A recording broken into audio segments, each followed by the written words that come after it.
رب اشرح لی صدری ویسر لی امری واحلل عقدۃ من لسانی یفقہوا قولی۔ انشاءاللہ ہم آج پڑھیں گے 33 سے۔ ان اللہ اصطفیٰ آدم و نوح و آل ابراہیم و آل عمران علی العالمین۔ بے شک اللہ نے تمام جہان کے لوگوں میں سے آدم علیہ السلام، نوح اور ابراہیم علیہ السلام کے خاندان اور عمران کے خاندان کا انتخاب فرمایا۔ حضرت آدم علیہ السلام جو بنائے گئے تھے تو وہ تو ایک مٹی سے بنائے گئے تھے اور اس میں روح پھونکا گیا، اور ہمارے جو حضرت آدم علیہ السلام کے نسل میں سے پھر یہ سارے انبیاء آئے ہیں۔ حضرت ابراہیم علیہ السلام اور حضرت آدم کے بعد پھر نوح علیہ السلام آئے اور 9.5 سال تبلیغ اس نے کی، اور آپ پہ چند افراد کے سوا اور کوئی بھی ایمان نہیں آیا۔ بالآخر آپ کی بددعا سے اہل ایمان کے سوا اور آپ کے 3 بیٹوں کے سوا اللہ تعالیٰ نے ساروں کو غرق کر دیا، اور آل ابراہیم کو یہ فضیلت عطا کی کہ ان میں انبیاء اور سلاطین کا سلسلہ قائم کیا، اور اسی نسل میں سے ہمارے جو ہے مریم عمران کا خاندان ہے، بی بی مریم کا، اور پھر ہمارے پیارے نبی کریم صلی اللہ علیہ وآلہ وسلم ہے، اور ساروں سے افضل حضرت محمد صلی اللہ علیہ وآلہ وسلم ہے، جو حضرت ابراہیم علیہ السلام کے بیٹے اسماعیل علیہ السلام کی نسل سے ہیں۔ ہمارے جو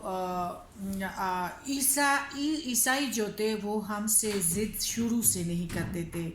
بڑے بڑے عالم جو تھے تو وہ انجیل میں پڑھ چکے تھے کہ نبی کریم صلی اللہ علیہ وآلہ وسلم نے آنا ہے، اس لیے جب ابو طالب تجارت کے لیے ملک شام جانے کا قصد کیا تو آپ کو ان کی یعنی جس طرح بچے نہیں روتے اور پریشان ہوتے ہیں تو وہ بہت پیار کرتے تھے ابو طالب، تو وہ پیارے نبی کی اس پریشانی کو محسوس کر کے تو اس سے متاثر ہوئے اور اپنے ساتھ پیارے نبی کو لے لیا۔ جب قافلے نے ملک شام کی حدود میں پہنچ کر شہر بصرہ کے قریب پڑاؤ ڈالا تو بحیرہ نامی عیسائیوں کا ایک بڑا ہی راہب تھا، عالم تھا، اور وہ یعنی سب کچھ پڑھ چکا تھا۔ وہ اپنے گرجے سے نکل کر ان کے پاس آئے اور قافلے کے درمیان سے گزر کر نبی کریم صلی اللہ علیہ وآلہ وسلم کے پاس آتے ہیں اور آپ کا ہاتھ پکڑ کر کہتے ہیں یہ دنیا کے سردار ہے، پروردگار عالم کے یعنی رسول ہیں، اللہ انہیں رحمت بنا کر انشاءاللہ بھیجے گا۔ لوگوں نے کہا آپ کو یہ کیسے معلوم ہوا؟ تو عیسائی جو ہے وہ شروع سے یعنی رغبت رکھتے تھے، اور پھر اس نے کہا کہ تم لوگ جب اس پہاڑ سے گزر رہے تھے تو گھاٹی سے ادھر ظاہر ہوئے تو کوئی پتھر یا درخت ایسا نہ بچا جو سجدے کے لیے جھک نہ گیا ہو، اور یہ دونوں جو چیزیں نبی کے علاوہ کسی اور کو سجدہ نہیں کرتے۔ پھر میں انہیں مہر نبوت سے بھی پہچانتا ہوں جو کندھے کے نیچے نرم ہڈی کے پاس سیب کی طرح ہے، اور ہم نے انہیں اپنی کتابوں میں پڑھ لیا ہے۔ اسی طرح یہ جو پھر نبی کریم صلی اللہ علیہ وآلہ وسلم جو تھے وہ اس نے دین کا پیغام شروع کیا، اور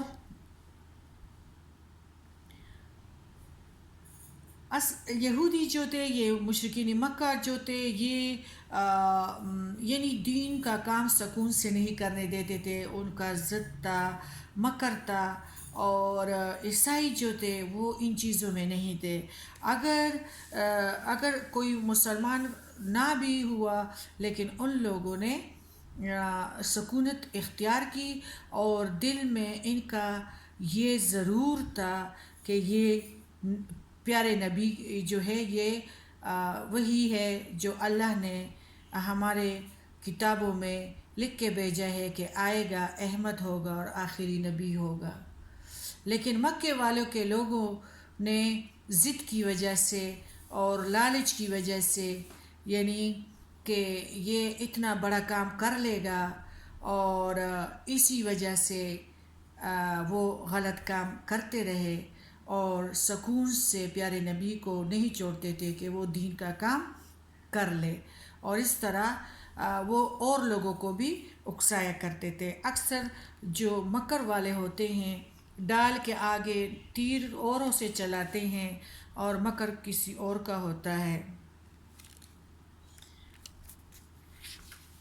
ہمارے نبی نے خاموشی سے ساتھ جو مشرکین میں نفاق تھا وہ اس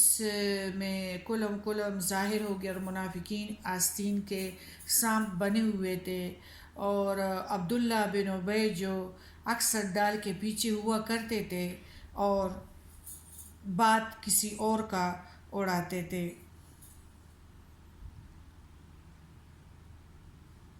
اور اسی طرح مکے میں بھی مدینہ میں بھی یہ بات اور یہ شوشہ اس نے چھوڑی عبداللہ بن ابی نے کہ تم لوگوں نے ان لوگوں کو اپنے مدینہ میں یثرب میں چھوڑا، اور اب یہ کتے تم لوگوں پہ حملہ آور ہو رہے ہیں، اور پھر خود ہی سانپ کی طرح ایک بل میں چھپ جاتا تھا۔ تو منافق کا کام اکثر یہی ہوا کرتا ہے۔ اسی طرح ہمارے نبی کریم صلی اللہ علیہ وآلہ وسلم نے جب نجاشی شاہ حبشہ کے نام خط لکھا تو اس نے جب سنا تو پھر عمر بن امیہ زمری کے ساتھ روانہ کیا، اور نجاشی نے جب اسے لے لیا تو اسے اپنے آنکھوں پر خط کو رکھا اور تخت سے نیچے اتر آیا، اور جعفر بن ابی طالب رضی اللہ تعالیٰ عنہ کے ہاتھ پر اسلام قبول کر لیا۔ اور اس کے بعد پھر نبی کریم صلی اللہ علیہ وآلہ وسلم کے لیے گفٹ بھی دیے، اور جب یہ نجاشی رجب 9 ہجری میں وفات پائی تو نبی کریم صلی اللہ علیہ وسلم نے اس کی وفات ہی کے دن صحابہ کرامہ کو اس کی موت کی اطلاع دے دی اور اس کی غائبانہ نماز جنازہ پڑھی۔ اسی طرح ہمارے جو دوسرے مقوقس شاہ سکندریہ مصر کے جو بادشاہ تھے ان کو خط لکھا، تو انہوں نے جب خاطب بن ابی بلتع رضی اللہ تعالیٰ عنہ سے گفتگو کی تو اسے جو خط پہنچے تو مقوقس نے ان کی عزت افزائی کی اور خط ہاتھی دانت کے ایک ڈبے میں رکھ کر اس پر مہر لگائی اور اسے محفوظ کر لیا، اور نبی کریم صلی اللہ علیہ وآلہ وسلم کو جواب میں لکھا اور اس میں اقرار کیا کہ ایک نبی باقی جو رہ گیا تھا، اور میں یہی سمجھتا تھا کہ وہ ملک شام سے ہی نکلے گا، لیکن وہ مسلمان پھر نہیں ہوا۔ لیکن تحفے میں دیکھو اگر عیسائی بھی تھے لیکن سمجھتے تھے، لیکن اپنے سے یہ 2 گز یہ اختیارات اور بادشاہت نہیں مطلب چاہتے تھے کہ یہ ہم سے کوئی لے لے گا، تو بادشاہت کی خاطر اعلان نہیں کرتے تھے کہ عوام ہمارے خلاف ہو جائیں گے، لیکن تحفے میں ماریا اور سیرین 2 لونڈیاں بھیجی، اور اسی ماریا کے بطن سے حضرت ابراہیم پیدا ہوئے۔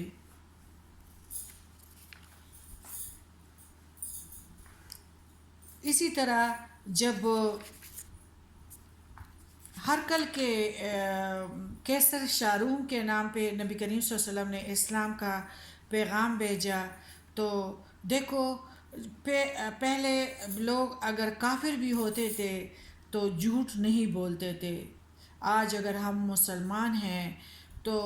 کس طرح ہر کسی کے پیچھے جو ہے جو دم بناتے ہیں اور اس کا اصلیت سے کوئی تعلق ہی نہیں ہوتا، اور پھر بھی ہم شرم محسوس نہیں کرتے۔ ابھی ابی سفیان کو وہ بتاتے ہیں. ابو سفیان یعنی تجارت پہ سلسلے میں گیا تھا تو اس نے اس کو دربار میں بلایا قیصر شاروم نے، اور مطلب اس ہر کل تم لوگوں میں سے اس کا نسب کیسا ہے ابو سفیان سے پوچھتے ہیں. ابھی وہ بڑے مخالفت میں ہیں تو وہ کہتے ہیں اونچے نسب والا ہے. پھر ہر کل پوچھتا ہے اچھا تو بڑے لوگوں نے اس کی پیروی کی ہے یا کمزوروں نے؟ تو ابو سفیان کہتے ہیں کمزوروں نے. اچھا مجھے یہ بتاؤ کہ یہ لوگ بڑھ رہے ہیں یا گھٹ رہے ہیں؟ تو ابو سفیان کہتے ہیں بڑھ رہے ہیں. پھر اچھا وہ ہر کل کہتا ہے وہ تمہیں کن باتوں کا حکم دیتے ہیں؟ ابو سفیان کہتا ہے صرف اللہ کی عبادت کرو، اس کے ساتھ کسی چیز کو شریک نہ کرو. تمہارے باپ دادا جو کچھ کہتے تھے اسے چھوڑ دو، اور ہمیں وہ نماز، سچائی، پرہیزگاری، پاک دامنی اور صلہ رحمی کا حکم دیتے ہیں. دیکھو ابھی تبصرہ سچ پہ جاری ہے، اور ہے کون؟ پیارے نبی کے دشمن. اور ہم لوگ بغیر دوستی کا ہاتھ دے کے بھی لوگوں کے پیچھے جھوٹ بولتے ہیں، جھوٹ بکتے ہیں. اب سچا دشمن کڑا ہے اور پھر بھی سچی پہ مبنی گواہیاں دے رہا ہے. اچھا تم یہ بتاؤ کہ تمہیں صرف اللہ کی عبادت کرنا اور اس کے ساتھ کسی چیز کو شریک نہ ٹھہرانے کا حکم دیتا ہے، بت پرستی سے منع کرتا ہے، اور نماز اور سچائی، پرہیزگاری، پاک دامنی کا حکم دیتا ہے. تو جو کچھ تم نے بتایا اگر وہ برحق ہے تو یہ شخص بہت جلد میرے ان دونوں قدموں کی جگہ کا مالک ہو جائے گا. دیکھو، اور میں جانتا تھا کہ یہ نبی آنے والا ہے، لیکن میرا یہ گمان نہ تھا کہ وہ تم میں سے ہوگا. اگر مجھے یقین ہوتا تو میں اس کے پاس پہنچ سکوں گا تو میں اس سے ملاقات کی زحمت اٹھاتا، اور اگر اس کے پاس ہوتا تو میں اس کے دونوں پاؤں دھوتا. پھر کہا پھر اصل میں بادشاہ تھا. پھر کیا کرتا ہے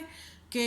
اپنے دربار میں ساروں کو کہ اے جماعت روم، کیا تم لوگ فلاح اور رشد چاہتے ہو؟ اپنے درباریوں کو کہ وہ اور یہ چاہتے ہو کہ تمہاری بادشاہت برقرار رہے اور اس نبی کی پیروی کر لو. اس پر وہی لوگ وحشی گدھوں کی طرح بدک کر دروازوں کی طرف